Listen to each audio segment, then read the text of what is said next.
Los miembros de las juntas receptoras del voto controlarán que no se fotografíe el voto en los binomios y el secretario entregará la boleta al infractor.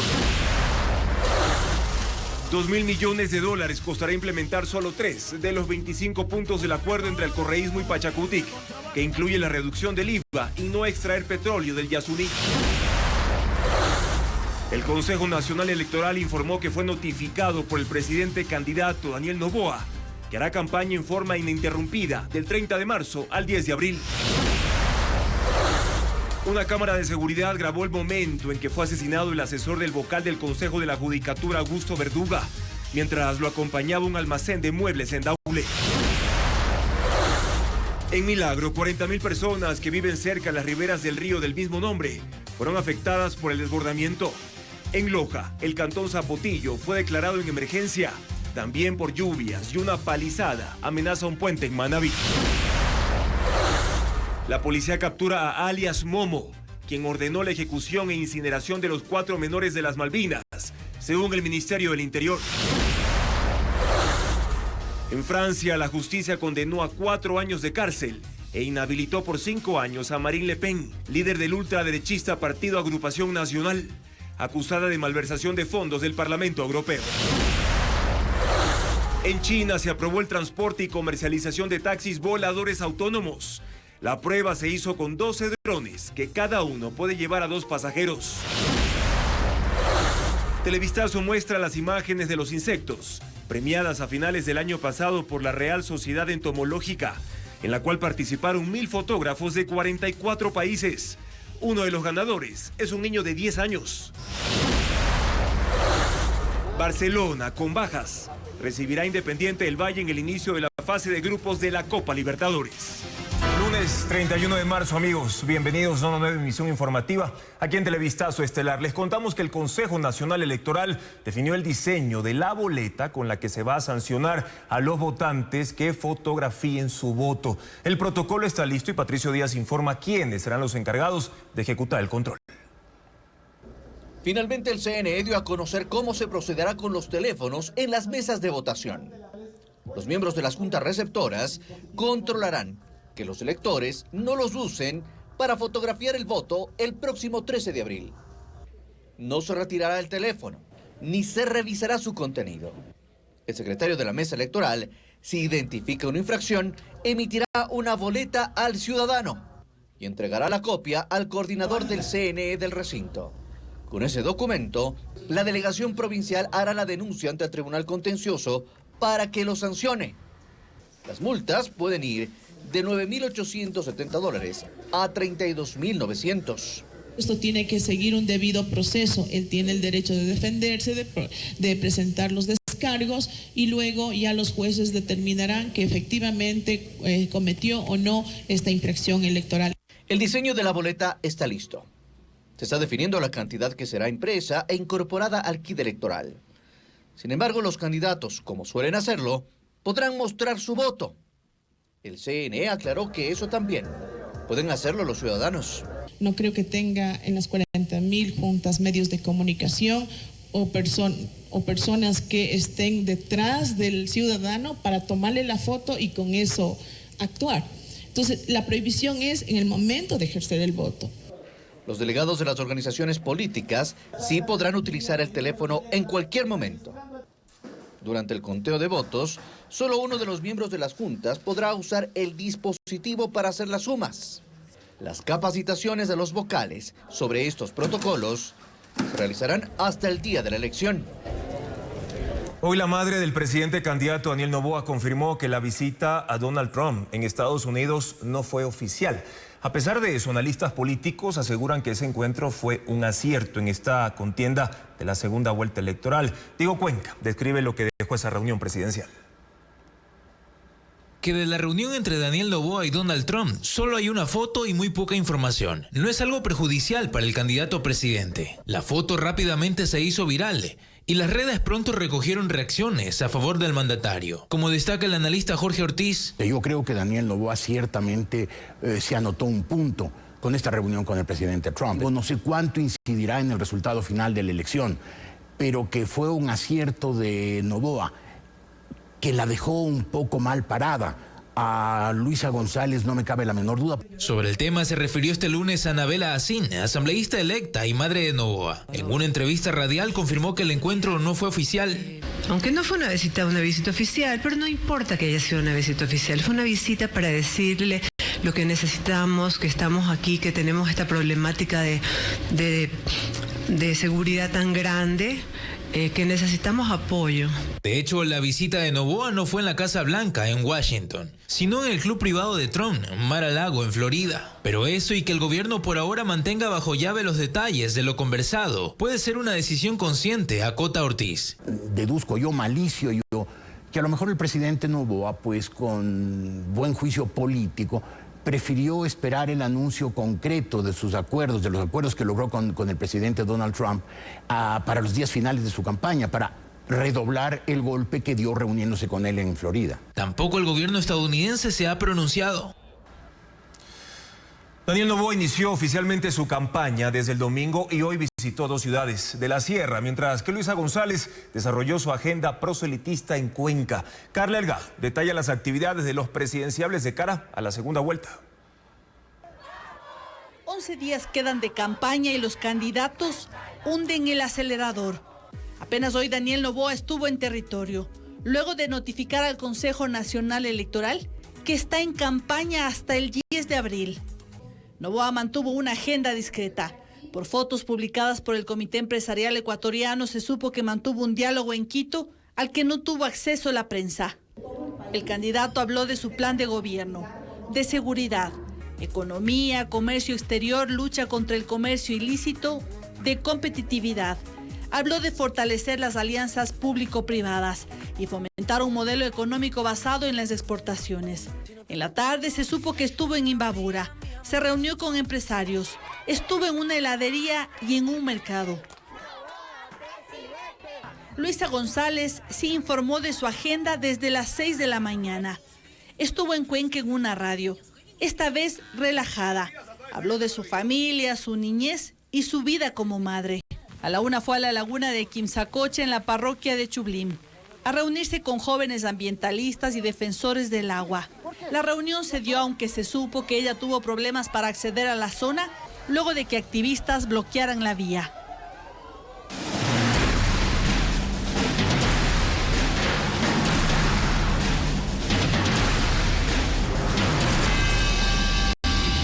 Lluvias.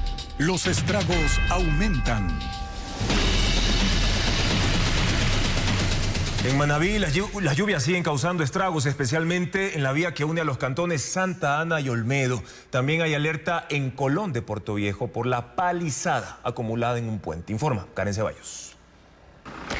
En Manabí las lluvias del fin de semana agravaron un hundimiento en la vía Santa Ana Olmedo en el sector del Cerro Vizquije. Uno de los carriles colapsó a lo largo de aproximadamente 50 metros, lo que dificulta el paso de los vehículos. El problema comenzó a mediados de marzo, pero ahora existe el riesgo de perder por completo el tramo afectado, a pesar de que hace una semana intervinieron maquinarias del municipio y de la prefectura. Se trata de un eje vial clave que conecta Santa Ana y Olmedo con el cantón Colimes de la provincia del Guayas. A lo largo de sus 31 kilómetros se observan socavones y baches que complican aún más la circulación. Se nos daña a cada momento el tren delantero, todo se nos está destruyendo en esta vía, todo se nos está perjudicando. En la vía Santa Ana Posaonda también hay afectaciones. En el sector San Bartolo, parroquia Ayacucho, la acumulación de sedimento ha reducido la vía a un solo carril en el medio, debido a la creciente de quebradas que arrastraron fango. En Portoviejo, en el puente El Cadi, parroquia Colón, una gran palizada amenaza la estructura metálica del viaducto. Según moradores, desde la semana pasada ha aumentado la cantidad de palos y basura arrastrada por la corriente del río. Además, hay palizada amontonada en la orilla desde febrero. Hasta el cierre de este informe no se observaba maquinaria de la prefectura ni del municipio trabajando en el desalojo. De igual forma, las lluvias siguen generando emergencias también en la provincia de Loja. En Zapotillo, 12 horas de precipitaciones provocaron el desbordamiento de ríos y quebradas. Y en Chahuarpamba, los deslizamientos interrumpieron el tránsito en la Panamericana E50, una vía clave para la conexión con El Oro y Zamora Chinchipe en el sur del país. Alejandra Sánchez amplia la información.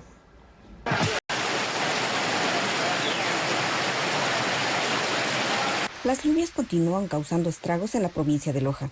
En Zapotillo, el COE cantonal declaró la emergencia tras 12 horas de precipitaciones intensas que provocaron el desbordamiento del río Catamayo y de la quebrada Queracotillo, que atraviesa el centro de la ciudad.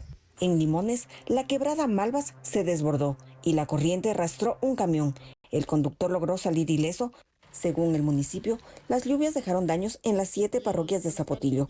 Hasta ahora se ha registrado la pérdida de al menos 25 hectáreas de maíz y daños en 21 viviendas. En el cantón Chaguarpamba, varios deslizamientos bloquearon tramos de la vía panamericana E50.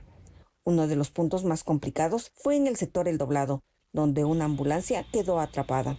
El cuerpo de bomberos colaboró en la evacuación del conductor y un paramédico, y con apoyo de una retroexcavadora de la parroquia Santa Rufina, lograron retirar el vehículo.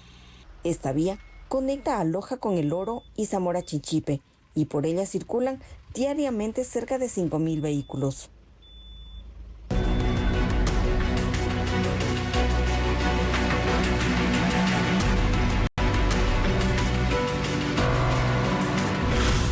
Terremoto. Myanmar devastada. Y se acaba el tiempo para hallar más sobrevivientes bajo los escombros de edificios derrumbados por el terremoto que azotó Myanmar y Tailandia. Las primeras 72 horas han sido vitales para las operaciones de rescate, pero a partir de ahora todo se vuelve más difícil para quienes permanecen atrapados sin agua ni alimentos. Pedro Jiménez con las imágenes. En medio de la destrucción generalizada provocada por el terremoto del viernes, el peor de las últimas décadas en Asia, son los equipos de rescate, la mayoría llegados desde China, los que están en una carrera contra el tiempo. Las 72 horas críticas para hallar sobrevivientes han terminado y a partir de ahora se cree que los resultados se darán de manera más lenta. La búsqueda se concentra en Mandalay, una ciudad de 1.5 millones de habitantes, y en Nay Pyi Taw, la capital. Un complejo de apartamentos completamente colapsado, un hotel y un hospital privado han sido escenarios de los rescates más recientes. En esos sitios han logrado salvar a un adulto mayor, a un niño de 5 años, a una mujer embarazada y a una señora que estuvo atrapada durante 60 horas. Llegar hasta cada una de estas personas fue posible luego de remover hierros retorcidos y piedras, una gestión sin descanso por parte de cada brigada de salvamento. Los poblados en la zona del epicentro, en cambio, están prácticamente aislados por la destrucción de las carreteras que los conectan con las ciudades más grandes. El balance de víctimas en Myanmar es de 2.065 muertos, 3.900 heridos y 270 desaparecidos. Las autoridades militares que gobiernan el país desde el golpe de Estado de 2021 han declarado una semana de luto. En la vecina Tailandia también se han recuperado más cuerpos bajo los edificios derrumbados y ahí la cifra de muertos. Las empresas que facturan desde $20,000 al año y que estén en las provincias declaradas en emergencia por esta época lluviosa podrán acceder a créditos con tasas preferenciales desde 9.5%. El financiamiento oscilará entre $2.500 y $300,000, como lo precisa Diana Bermeo. Pequeñas y medianas empresas que facturen al menos $20,000 al año podrán acceder a la nueva línea de crédito Levántate Mi Pyme, diseñada para los negocios afectados por las lluvias en las provincias declaradas en emergencia: Guayas, El Oro, Esmeraldas, Los Ríos, Manabí, Santa Elena, Azuay y Loja. Son préstamos desde $2.500 hasta $300,000 con tasas de interés preferenciales entre el 9.5% y el 12%. El plazo de pago es de hasta 5 años con un periodo de gracia de 3 a 6 meses. Los préstamos serán otorgados por el Banco del Pacífico, que hasta el momento ha contabilizado 10.600 clientes potencialmente afectados por la época lluviosa. Sin embargo, nuevos cuentaahorristas también podrán solicitar este financiamiento. Está previsto entregar $50 millones en créditos para pequeñas y medianas empresas que cuentan con el 75% de garantía de la Corporación Financiera Nacional. Esto permite que las tasas de interés sean más bajas y que, por ejemplo, si parte del negocio se perdió por las lluvias, la CFN actúe como garante. Cubriría esa garantía hasta $37,5 millones. El nivel de riesgo y la evaluación queda a cargo del banco, Y lo que esperamos es que al final de todo el proyecto, a 5, 3, 4, 10 años, no se tenga que desembolsar ninguna garantía. El banco revisará el historial crediticio del comerciante y si se aprueba el préstamo, el dinero se desembolsará en 5 días. En abril, todas las empresas del país deberán registrar sus estados financieros en la Superintendencia de Compañías. Con esa información, la institución va a controlar la situación del sistema societario ecuatoriano. En el siguiente reportaje, Francisco Garcés detalla cuál es el catastro actual de la Superintendencia. Todas las empresas del país deberán registrar sus estados financieros del año pasado en la página web de la Superintendencia de Compañías hasta el 30 de abril. En el catastro de la superintendencia constan 219.178 empresas. De ellas, solo 174.076 están activas. Las otras están inactivas, en disolución o canceladas. Las empresas activas en sus informes deberán incluir activos, pasivos, patrimonio, ingresos y gastos.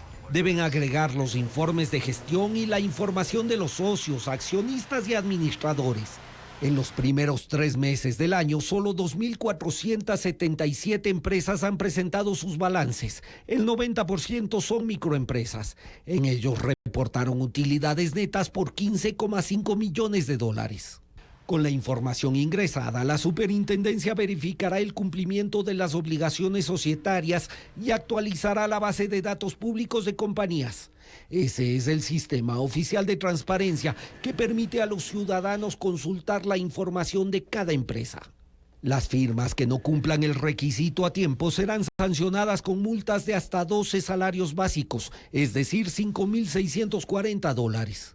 Mientras el sistema esté abierto, las firmas podrán actualizar información errónea o ingresar sus estados financieros faltantes desde el 2013. Según la información de la Superintendencia de Compañías, los activos del sector societario ecuatoriano alcanzaron en el 2024 $60.000 millones y ventas por $230.000 millones.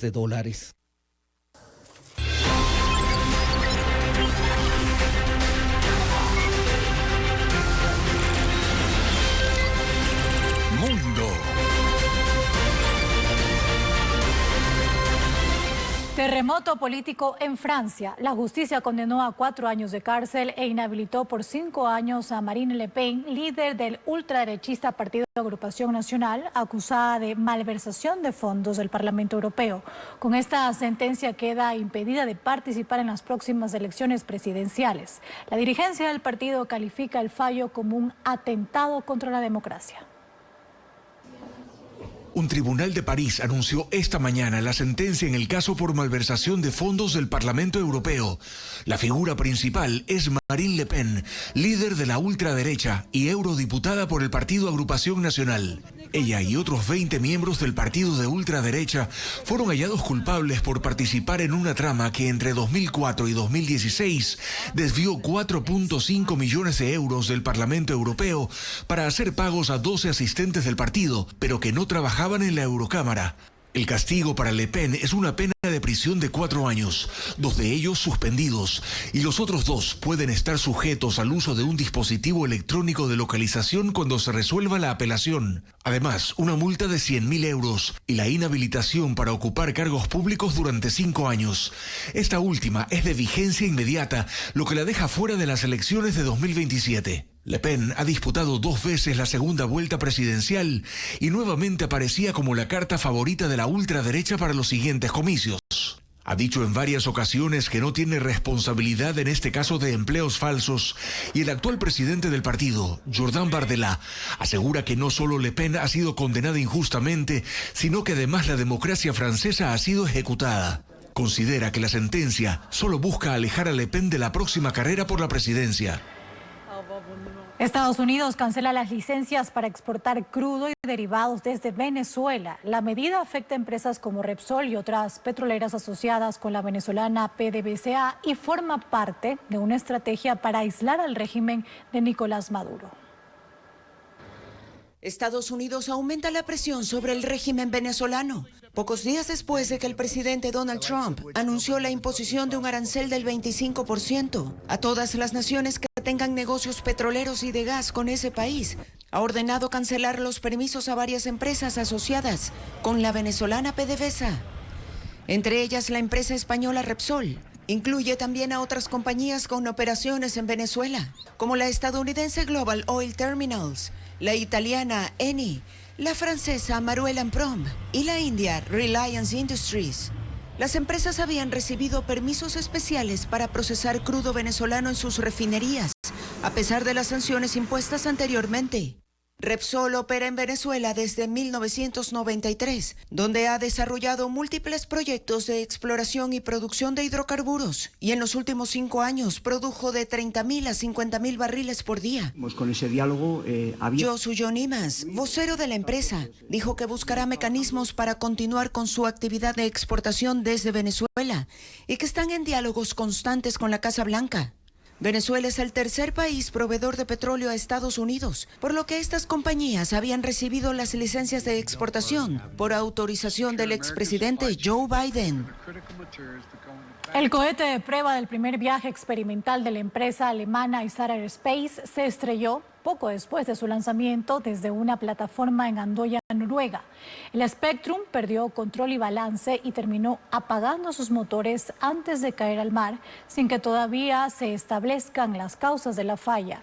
La nave no tripulada y que tampoco llevaba carga útil está diseñada para transportar y colocar pequeños y medianos satélites en la órbita baja terrestre. Siguiendo los pasos de la estadounidense SpaceX, era el primer intento europeo por lanzar un cohete privado al espacio. Y un operativo policial desarticuló una organización criminal dedicada a la migración ilegal entre España y Francia en una operación conjunta con la colaboración de Europol. Hay 19 detenidos, 4 en España y 15 en Francia. Los traficantes recogían a migrantes en situación irregular en estaciones de tren de Barcelona, Almería y Alicante y los trasladaban en vehículos hasta Francia. Cobraban $270 por cada uno, dependiendo de la ruta. Los investigadores han documentado que entre mayo de 2023 y agosto de 2024 realizaron más de 500 operaciones de tráfico, transportando 1.700 indocumentados a Francia. Y un avance en el mundo de la transportación. China aprobó la comercialización de taxis voladores autónomos. La prueba se hizo con 12 drones que pueden trasladar a 2 pasajeros. Estefanía Arias con las imágenes. Se trata de una revolución en el mundo del transporte. Son drones autónomos capaces de llevar pasajeros. Con esto, China aprueba la operación comercial de estos vehículos. En esta ocasión, 12 drones volaron simultáneamente con 2 pasajeros. La Administración de Aviación Civil de ese país señaló que se marca un antes y un después en la movilidad aérea urbana. Un proyecto que también llegó a España hace un mes, donde la demostración del aerotaxi se hizo en una zona restringida, simulando una emergencia. Una ruta de 30 kilómetros en esta plataforma costaría en ese país $162 por pasajero. Esta tecnología, usada en el aire, busca conectar más ciudades y ahorrarle tiempo a los ciudadanos para transportarse. En la agenda cultural, este lunes, una exposición de arte que recopila 150 obras de las reservas nacionales y colecciones privadas se inauguró en el Museo Antropológico y de Arte Contemporáneo en Guayaquil. Además, Estefanía Arias nos cuenta que la agrupación Teatro de las Entrañas va a presentar una obra de danza experimental en la Casa de la Cultura Núcleo Azuay. Veamos.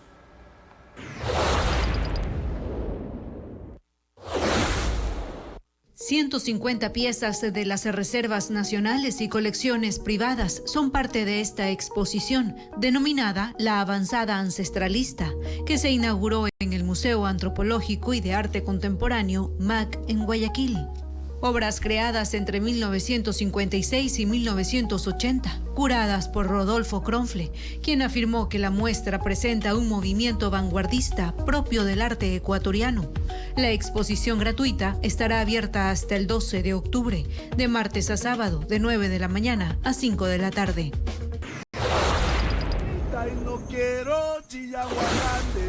Tarpuna, el maíz, es uno de los 3 documentales que se proyectará en el ciclo de cine de pueblos y nacionalidades, Red de Guardianes de Semillas. El evento tiene como propósito visibilizar, reconocer y celebrar la diversidad cultural del Ecuador.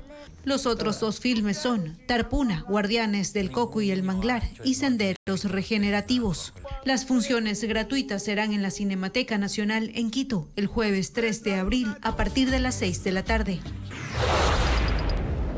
Capas de piel que se desprenden. Mala sangre es un viaje entre el sueño y la vigilia, entre la memoria y el presente. Un ser, una cama. Ella atraviesa una lucha interna o externa, donde el límite entre sueño y realidad se desvanece.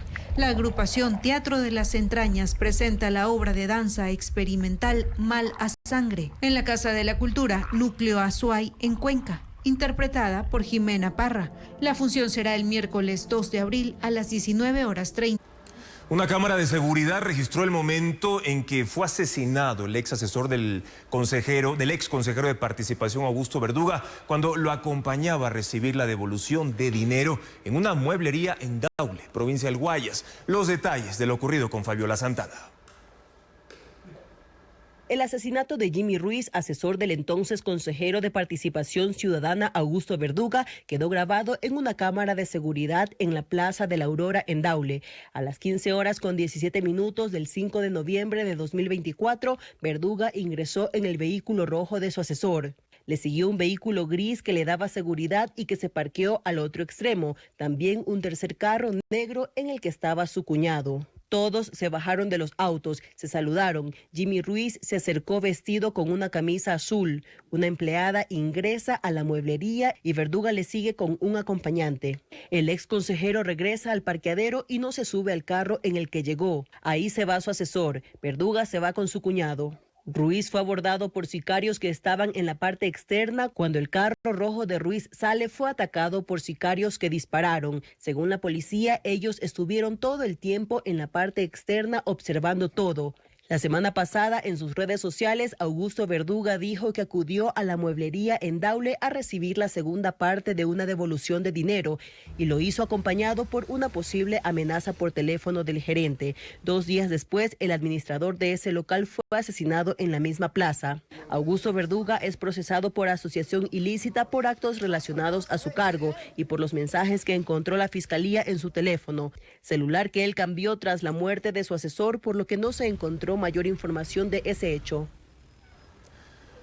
Orden de prisión en contra de alias Momo y alias Taureño, detenidos en Yaguachi, Taura, provincia del Guayas. El Ministerio del Interior los señala como sospechosos de la masacre de los 4 menores de las Malvinas, pero fueron procesados por tenencia y tráfico de armas, municiones y explosivos, como le explica Merlin Ochoa. La noche del domingo, en la parroquia rural Virgen de Fátima del cantón Yaguachi, en Guayas, fue capturado Brian Vicente Alvarado Aguirre, alias Momo, luego de un enfrentamiento con la policía al intentar huir en un vehículo. Los uniformados señalan a alias Momo como cabecilla del grupo delictivo Las Águilas, brazo armado de los choneros. Tiene antecedentes penales por robo, tenencia ilegal de armas y asociación ilícita. Es uno de los implicados en la muerte y desaparición de los 4 menores de las Malvinas, pues, según el Ministerio del Interior, ordenó la masacre desde la cárcel. Momo, de 25 años, fue mencionado por un testigo del caso Malvinas, quien dijo que él ordenó que los 4 cuerpos sean incinerados, pero actualmente no hay rastro de ese testigo. No rindió su versión anticipada ante la Fiscalía, ni tampoco se acogió al programa de protección de víctimas y testigos. Momo salió en libertad en diciembre del 2024 por orden de un juez de garantías penitenciarias de Guayaquil, quien ahora es procesado por prevaricato. Le permitió a Momo acogerse a un indulto presidencial del 2021, argumentando que padecía una enfermedad catastrófica, pese a que esa misma normativa no lo permitía para el delito de delincuencia organizada, por el que Momo tenía una sentencia de 5 años de prisión. En el operativo de la noche del domingo, también fue capturado Jonathan José GT, alias Taureño, en una vivienda de la parroquia Taura. Según el ministerio, el sitio era utilizado como centro de almacenamiento de armas de fuego y municiones para actividades delictivas como la extorsión y asesinatos. En un boletín de prensa, el Ministerio del Interior aseguró que ambos delinquían en 2 parroquias de Yaguachi y Naranjal, además que son sospechosos de los asesinatos de los 4 menores. Pero en la audiencia de formulación de cargos contra los involucrados, se los procesó por tenencia y tráfico de armas, municiones y explosivos. La policía aún busca a otros 4 integrantes de la banda, mencionados en los testimonios. Además, la Fiscalía pide vincular a un teniente coronel de la FAE en el proceso por desaparición forzada que se sigue en contra de 16 militares por este caso. Hoy concluye la instrucción fiscal. Hoy concluye el plazo de 90 días de la instrucción fiscal por el delito de desaparición forzada en contra de los 16 militares. El 8 de diciembre, todos participaron del operativo en el sur de Guayaquil, en el que los 4 menores de las Malvinas fueron detenidos. La mañana del domingo 30 de marzo, el fiscal pidió al juez la vinculación y formulación de cargos en contra de un teniente coronel que también pertenece a la Fuerza Aérea Ecuatoriana. Este teniente coronel ha manipulado sin poner en conocimiento de la Fiscalía ni de la Policía sobre estas evidencias, específicamente ropa de los adolescentes y del niño que fueron desaparecidos por los 16 militares, que ahora serían 17 con esta vinculación. Los menores Steven, Ismael, Josué y Nemías, según los militares, fueron liberados vivos en un camino oscuro de tierra en la parroquia rural de Taura del cantón Naranjal en Guayas. El oficial, según las versiones recogidas en el proceso, conoció detalles del operativo, pero no los informó a sus superiores a tiempo. El juez aún no designa una fecha para la diligencia de vinculación, lo que extendería 30 días más la instrucción fiscal, y luego deberá convocar a la audiencia preparatoria de juicio. Ahí, el fiscal presentará los informes de los 20 testimonios, de la reconstrucción de los hechos y la conclusión de las autopsias que confirman que los 4 cráneos de los menores tenían impactos de bala y que sus cuerpos fueron incinerados para destruir las evidencias. El paso de la droga de Colombia a Ecuador se ejecuta en pequeñas cantidades para eludir los controles en la frontera. La estrategia de seguridad militar y policial apunta a reforzar el control con la implementación de plataformas tecnológicas. Paul Romero con el informe. El 74% de la cocaína que se comercializa en el mundo se produce en Colombia y sale por Ecuador, según informes oficiales. En febrero pasado, el embajador de Italia, Giovanni Davoli, confirmó esa información. Pero ¿cómo llega esa cantidad al Ecuador? Contrariamente a lo que se piensa, esa droga no llega en grandes volúmenes. La cocaína que se produce en los departamentos colombianos de Nariño y Putumayo pasa en pequeñas cantidades por ríos, trochas, carreteras de tercer orden, hasta los centros poblados de la frontera ecuatoriana, en donde las redes de narcotráfico tienen los primeros centros de acopio. En 2023, las Fuerzas Armadas y la Policía detectaron 72 pasos clandestinos a lo largo de los 735 kilómetros de frontera con Colombia, pasos utilizados por los narcotraficantes. Esa droga es trasladada por carreteras de los ejes amazónico y del Pacífico a los puertos en vehículos particulares, camiones pesados y buses de transporte. El eje amazónico empieza en las provincias de Sucumbíos, Orellana, Napo, cruza la sierra por Pichincha y llega a la costa por Santo Domingo, Los Ríos, hasta los puertos de Guayas. Y el eje del Pacífico arranca en Esmeraldas, sigue por Manabí, Santa Elena, Guayas hasta El Oro. Los dos confluyen en los principales centros de almacenamiento y transbordo de droga para Estados Unidos y Europa por medio de buques de carga, lanchas y avionetas. En 2024 la policía incautó 294 toneladas de droga en Ecuador, pero se calcula que por el país pasaron más de 800 toneladas. Para intentar bloquear el tráfico de droga por la frontera, el gobierno de Guillermo Lasso intentó firmar en 2022 un acuerdo con Israel para implementar un sistema de control satelital, con radares, aviones no tripulados, cámaras de videovigilancia, centro de mando y control. Esto requería una inversión de $700 millones, pero no se concretó. Un equipo de Televistazo ingresó al destacamento militar de Monte Sinaí, que cambió de función tras el incremento de la violencia en el noroeste de Guayaquil. Esa base, que fue creada para frenar las invasiones en ese territorio, ahora se dedica a enfrentar el crimen organizado en Nueva Prosperina. A las 5 de la madrugada, el movimiento de carros se intensifica en la Unidad Especial de Seguridad Sinaí, en el noroeste de Guayaquil. Aquí están las 3 fuerzas militares, naval, aérea y terrestre. La base se ubica a 1 kilómetro de la población y en medio de los cerros del distrito Nueva Prosperina, la zona más peligrosa de la ciudad, donde viven 500,000 de personas. En el sitio hay desde oficinas, enfermería y áreas de alojamiento, hasta carpas para acomodar a más militares que llegaron luego de la masacre del 6 de marzo. La presencia militar aquí en el sector se ha triplicado y en ciertas ocasiones se ha cuatriplicado. Se han incrementado los lugares, las áreas de habitabilidad, se trabaja día y noche con el mismo personal. Entonces esto permite que se mantengan las operaciones 24 horas al día, independiente de la inclemencia, en este caso de la lluvia. El destacamento militar fue instalado en el 2011 para frenar el tráfico de tierras. Sin embargo, la criminalidad obligó a cambiar sus funciones. ¡Viva! Ahora los soldados combaten a las mafias vinculadas a cárteles mexicanos. Aquí se mantiene como que es un destacamento de frontera con el mismo régimen de trabajo, las mismas condiciones de seguridad y demás. El personal no sale a sus casas todos los días, sino que el personal permanece aquí por una cantidad de días. Los cabecillas de estos grupos se esconden en las zonas más abandonadas, donde las calles están dañadas y son de difícil acceso. Los militares ejecutan operativos conjuntos con la Policía Nacional y desde hace un mes mantienen un control diario en sociovivienda. Ahí ingresan a las casas en busca de fusiles, droga o delincuentes. Según la policía, desde la masacre no se han registrado muertes violentas en el lugar. Sin embargo, a 1 kilómetro hay un basurero donde han encontrado cadáveres.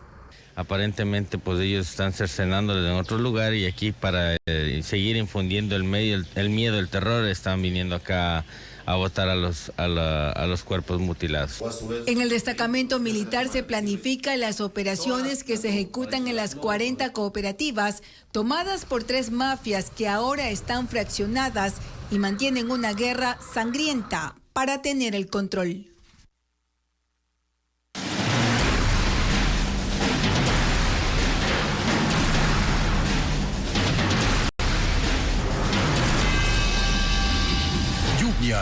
Los estragos aumentan. Al menos 40.000 personas están afectadas en Milagro, provincia del Guayas. El 60% de las calles están inundadas por el desbordamiento del río luego de las fuertes lluvias de este fin de semana. Aunque hay equipos listos para construir zanjas, no pueden ni siquiera empezar los trabajos mientras el agua no baje. Luis Alfredo Zúñiga preparó un informe. El 60% de las calles de Milagro, el tercer cantón más grande de la provincia del Guayas, amanecieron bajo el agua. La avenida Río Napo, curiosamente, se convirtió en un río. Esta es la vía principal del sector Bellavista, en la que decenas de comercios, farmacias, despensas y más locales resultaron perjudicados.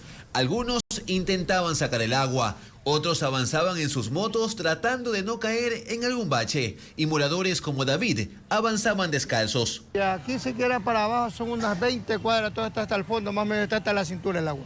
Así lucía el patio de la Unidad Educativa 28 de Mayo. Comerciantes informales no pararon. Adolfo Santos vendía carne y fritada descalzo. Se instaló aquí porque donde labora normalmente, la situación es peor. Ahí yo trabajo en el mercado, en la 24 de mayo. ¿Por qué no fue hoy día al mercado?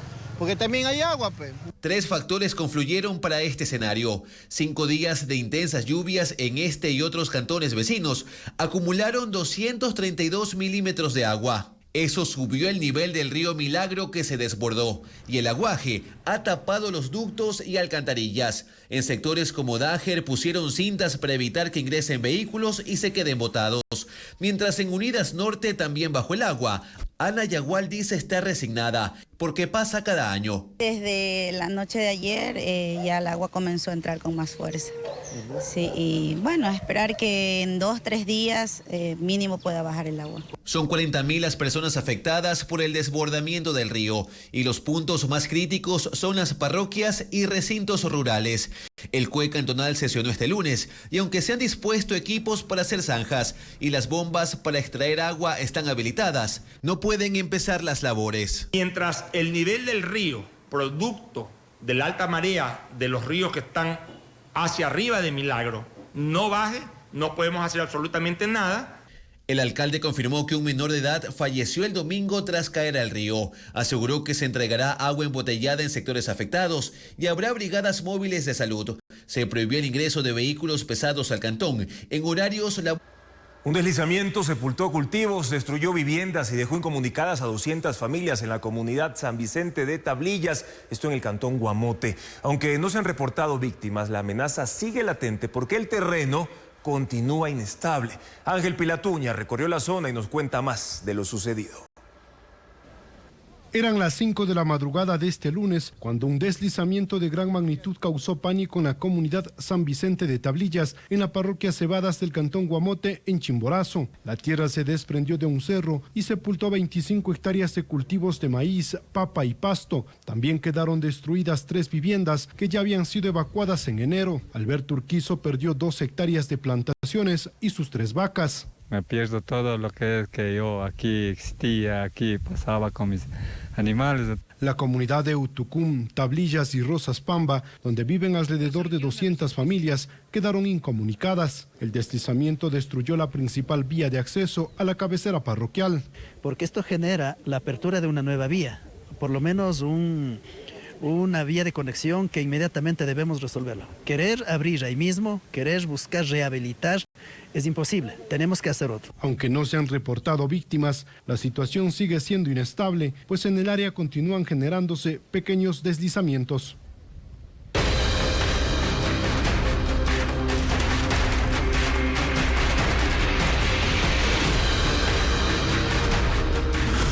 Correísmo, un paso en falso.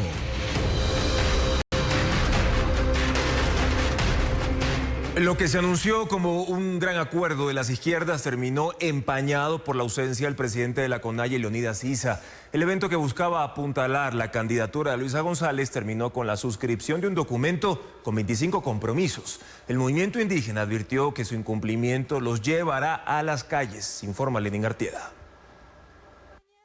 La intención era romper la campaña y marcar un hito, concretar un amplio acuerdo de izquierdas, lo que intentaron pero no pudieron hacer en la primera vuelta. Y no salió bien. Y hubo algunas razones. Primero, porque una de las figuras principales de ese evento, el gran articulador de lo que se vendió como el respaldo de Pachacútica al correísmo, decidió ausentarse. Leonidas Issa no estuvo para la foto, solo se conectó por Zoom. Pero la virtualidad no fue todo. Hay un segundo factor, porque Issa se conectó para, una vez más, condicionar su respaldo. 25 puntos tiene el pliego, algunos de ellos que van en contrasentido de lo que ha sido el modelo político del correísmo. Y para que no haya interpretaciones, Leonidas Issa lo aclaró todo. Que nuestro voto no es un cheque en blanco para nadie, ni es una hipoteca sobre nuestros proyectos políticos, nuestro recurso inmediato. Al momento que no se han cumplido sobre lo que se acuerda, serán movilizaciones permanentes. Issa decía que hablaba en nombre de las 10.000 comunidades de base de la CONAIE, aunque en su laberinto dialéctico reconocía lo evidente, que no son pocos los sectores dentro del movimiento indígena que no están de acuerdo con esta alianza con el correísmo. Por ello, a la candidata González la conminó a marcar distancias de las ejecutorias de su líder. Creemos que en el gobierno de Luisa González podría representar una etapa diferente y diferenciada del expresidente, de sus errores y horrores. La candidata González hizo como que no escuchó, no recogió el guante, tampoco reparó en el condicionamiento, en el chantaje. Pero que no haya reacción no implica que no exista consecuencia. Humilla a la Revolución Ciudadana diciéndole que comete errores y horrores y estableciéndole una agenda imposible de cumplir. Y la Revolución Ciudadana se ha humillado firmando esto. La candidata, con cálculo o cándidamente, prefirió concentrarse en otros asuntos, en darle brillo a esa manzana envenenada, en encontrarle el lado amable. De forma madura, de forma consciente, de forma entregada a la patria, nos hemos unido todas estas organizaciones sociales. Lo cierto es que Pachacutic tiene en sus manos un compromiso que les faculta a marcarle el paso al correísmo si llegaran al poder, a exigir hasta la protesta. Lo tienen firmado, lo tienen por escrito. Y este acuerdo suscrito entre la Revolución Ciudadana y Pachacutic implica multiplicar gastos gubernamentales y restringir ingresos. El documento no dice de dónde van a salir los recursos para hacerlo efectivo. Francisco Garcés explica las cifras a continuación. En busca de votos, Luisa González se comprometió con Pachacutic a cumplir un acuerdo de 25 puntos si es elegida. Implican multiplicar gastos gubernamentales y restringir ingresos. 3 puntos del acuerdo llevan a estancar los ingresos estatales, no permitir nuevos proyectos petroleros, restringir la minería a gran escala y dejar de lado cualquier megaproyecto en zonas consideradas sensibles. En el mejor de los casos, ocasionará congelar los ingresos petroleros y mineros, que en el 2024 sumaron $11.500 millones, y cumplir con el cierre del ITT, que reduce los ingresos en $750 millones anuales. Si González gana la presidencia, deberá suspender 4 nuevas rondas petroleras y quedarán en duda proyectos mineros como Cangrejos, que tiene un contrato firmado de inversiones por $1.300 millones. Deberá bajar el IVA del 15 al 12% y esto representa una reducción de $1.300 millones anuales. Con solo estos 3 puntos del acuerdo, su eventual gobierno dejará de percibir al menos $2.000 millones anuales y los demás puntos del compromiso aumentarán los gastos. Ella tendrá que condonar deudas vencidas de hasta $10.000 de pequeños productores. El acuerdo no habla de cifras, pero Ban Ecuador informó el año pasado que esta medida costaría $190 millones. Pagar a los proveedores del Estado es otro compromiso asumido por González. No hay montos en el papel y no hay sobre este punto una cifra consolidada. Se estima que solo para proveedores externos oscila en alrededor de $500 millones.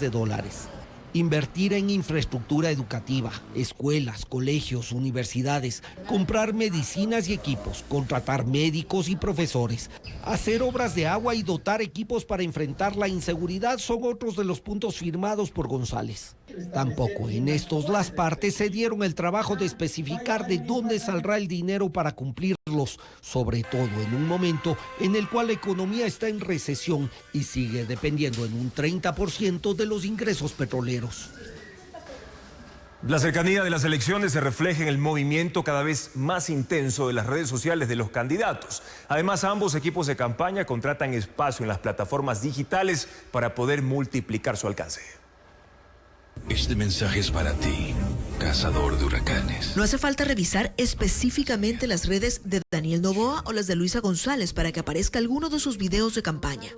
Los dos candidatos han inundado las plataformas con publicidad. Pensando en ti y no en los votos. En sus cuentas personales también desborda el movimiento.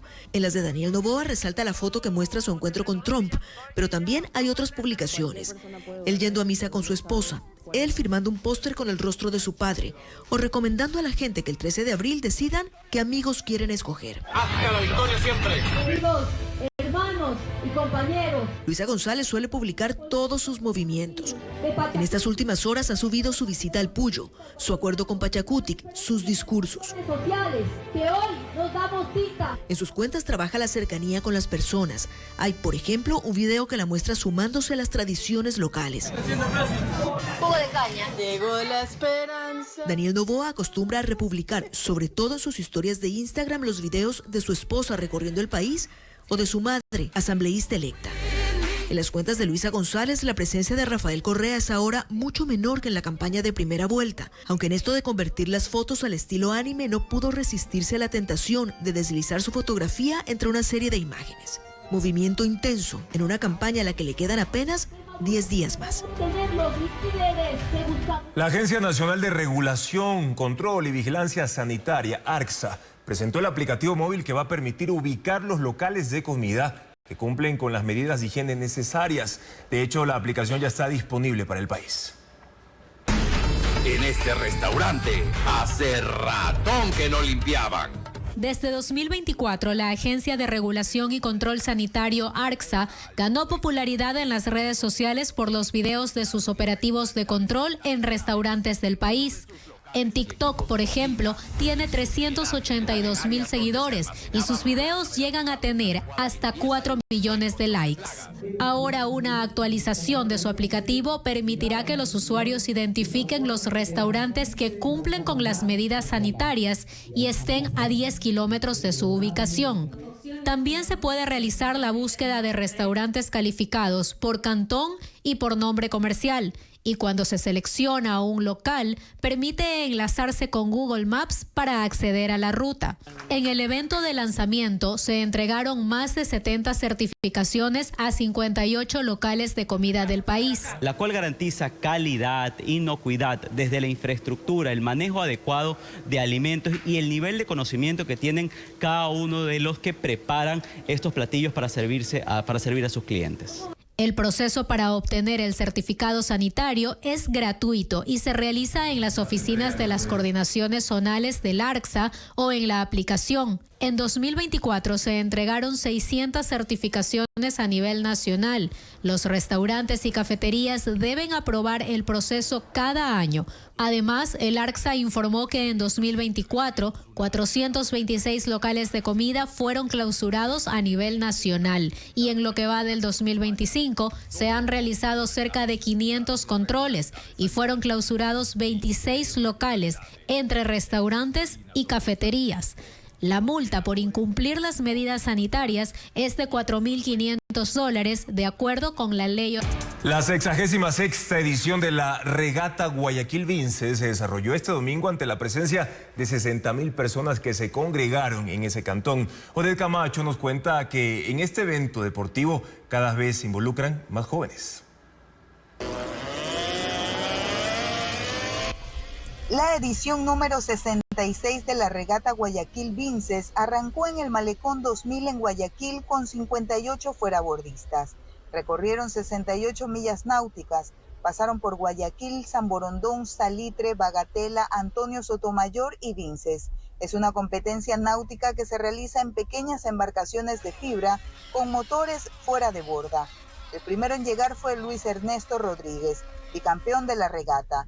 Su tiempo de recorrido fue de 1 hora 6 minutos hasta el muelle en Vinces. El segundo competidor, Fernando Sánchez, llegó 3 minutos después. Al comienzo de la competencia tuve percance porque se me metía el agua del retorno que bota el motor al bote y me quemaba. Tuve que darme la vuelta y arrancar la manguera y ahí pude coger el ritmo de competencia. Este año la competencia estuvo marcada por la presencia de jóvenes promesas del deporte. Son hijos de reconocidos corredores, lo que evidencia un relevo generacional en el fuerabordismo. Lo llevo en la sangre, mi papá, un histórico campeón de esta regata, y aquí estamos cogiendo la batuta. Algunos competidores tuvieron accidentes, otros perdieron la ruta y no lograron completar el recorrido. Sí, me perdí. No sé cómo me perdí, pero primera vez en la vida que me pierdo. Aproximadamente 60,000 personas se concentraron a lo largo del Malecón de Vinces, proclamada como capital nacional del fuerabordismo, deporte que se consagró en el cantón desde 1957. Y se han replicado en otros cantones, por ejemplo ahí sigue la regata de Urdaneta, sigue la regata de Daule, de algunos cantones, ¿no? La premiación se realizó en medio de un evento artístico. La Real Sociedad Entomológica reveló los ganadores del concurso de fotografías de primer plano, una competencia centrada en el mundo de insectos. Para esta edición, la organización analizó casi 1,000 inscripciones de fotógrafos aficionados de 44 países. Las imágenes más destacadas en el siguiente reportaje. La Real Sociedad Entomológica, dedicada a la comprensión y el desarrollo de la ciencia de los insectos, publicó las fotos ganadoras de su concurso anual de imágenes en primer plano y arte para no profesionales. En la edición 2024 se analizaron casi 1,000 inscripciones de fotógrafos aficionados de 44 países. Entre los más destacados están, en la categoría competidores mayores de 18 años, el premio principal fue para el estadounidense Benjamin Salf, quien capturó un ogro mosquito, una especie de mosca ladrona. El fotógrafo alemán Alexis Tinker Zabalas, de 17 años, se destacó con la imagen de un chinche emboscador dentado. Flying Taintanun de Love, de solo 10 años de edad, impresionó con la imagen de una mosca en una planta. En retratos, Ji Yuan impresionó con la ternura del hombre de hierro. Mark Brouwer se impuso con una imagen de un escarabajo soldado rojo común que despliega sus alas y despega. En insectos, en su entorno ganó un gorgojo de la bellota en la hoja de roble de Matthew Thomas. También distinguieron Thomas Barvin con zancudo acuático con su presa. Benny Gautier por una mosca ladrona que está siendo depredada por un grupo de hormigas. Y Rupert Les por una foto de un pulgón del sicómoro atacado por una avispa bracónida parasitoide. Esta organización, fundada en Reino Unido, desempeña un papel importante en la promoción de la ciencia, la política y la práctica de la conservación de insectos desde 1833. La cuarta edición de los premios REM de SAICE 2025 se llevaron a cabo anoche en Guayaquil. El evento galardona a los mejores exponentes de la música ecuatoriana en varios géneros. Ana María Palacios con los detalles de la gala. Las Damas de Oro abrieron la ceremonia de los premios REM de SAICE 2025, que se realizó anoche en el Teatro Centro de Arte en Guayaquil. Papaya Dada se llevó el galardón al grupo más escuchado en radio. Su vocalista y compositor Esteban Portugal ganó como autor más escuchado y la canción más escuchada por Ay Ay Ay con Espiritual. Dayanara, que estrenó el tema Tú la vas a pagar, se alzó con el premio a artista femenina más escuchada en plataformas. Yombriel se alzó con el reconocimiento a artista revelación en radio y plataformas. La canción más escuchada en plataformas fue Maquillaje de Ren y Yexel. Ren ganó como artista masculino más escuchado en plataformas. Mar Rendón ganó el premio a artista femenina más escuchada en la radio y favorita del público en radio y plataformas. La cantante recientemente estrenó el sencillo Tibio. Y el cuencano Alex Ponce fue galardonado como el artista masculino más escuchado de radio, con éxitos como Las Sin Sentimientos, Reglamento y No Volveré. Los premios REM reconocieron a los autores, artistas y canciones más destacadas del 2024, que han liderado los rankings en radios y plataformas digitales. El cortometraje ecuatoriano Garúa se estrenó en el Museo Antropológico y de Arte Contemporáneo en Guayaquil con una exposición audiovisual. El filme trata sobre un proceso de duelo. Fue grabado en Manabí, Puerto Rico. Estefanía Arias nos cuenta que la muestra gratuita estará abierta hasta el 27 de abril. Una instalación que recrea un cortometraje ecuatoriano que explora un proceso de duelo desde una óptica artística, con una narrativa no convencional.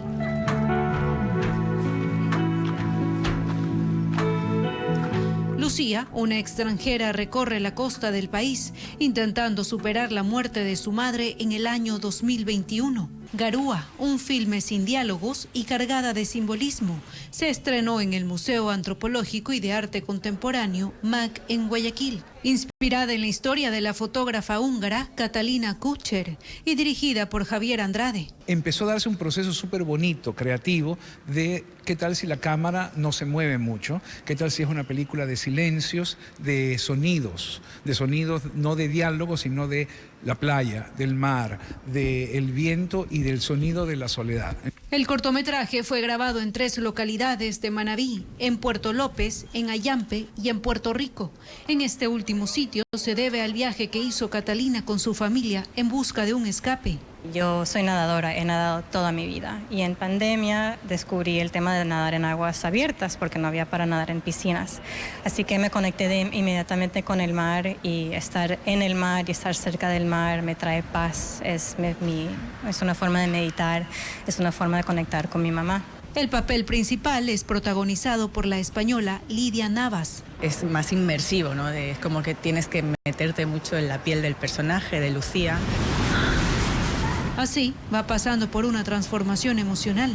La muestra gratuita, curada por Juan Miguel Marín, estará abierta en el MAC hasta el 27 de abril, de martes a domingo, de 9 de la mañana a 5 de la tarde. Los Jonas Brothers regresan y estrenan la canción Love Me to Heaven. Nick, Joey y Kevin hablan de cómo se sienten cuando están enamorados. El tema de pop rock es el primer adelanto de su 7º álbum y celebran 20 años de trayectoria con una gira mundial de conciertos. Women are gone. We are going next. El actor estadounidense Richard Chamberlain, conocido por sus papeles en Shogun y El pájaro espino, falleció a los 90 años por complicaciones de un derrame cerebral. Se hizo famoso en la década de los 60 por ser el protagonista de la serie Dr. Kildare. Interpretó papeles en el teatro, cine y televisión. Ganó 3 premios Globo de Oro. Jack Black y Jason Momoa asistieron a la premiere de su película Minecraft en Londres. El filme se estrenará el 3 de abril y es la adaptación del popular videojuego. 4 personajes descubren un portal misterioso que los transporta a un universo cúbico, lleno de peligros y maravillas, y su misión para salvar el mundo de Minecraft. Diego Torres y Miranda estrenan el videoclip de la canción Trepando Paredes. Fue grabado en un hotel de Buenos Aires. Está basado en una experiencia de Torres, cuando sintió atracción a primera vista y la buscó incansablemente. Él interpreta algunos personajes. Diego Torres dará un concierto el 15 de mayo en Quito. Gracias por su sintonía, amigos. Mañana en Contacto Directo estarán Osvaldo Landázuri, analista económico, precisamente para hablar sobre los costos del acuerdo entre Revolución Ciudadana y Pachacutic y su viabilidad. Además, Santiago Basabe, politólogo, para analizar la figura política de Leonidas Issa, que tras haber participado en las elecciones vuelve a amenazar con esos bloqueos que tanto daño le han hecho al país. Sigan las noticias, amigos, a toda hora en ecuavisa.com. Información siempre verificada con el sello de Televistazo. Buenas noches y buen inicio de semana.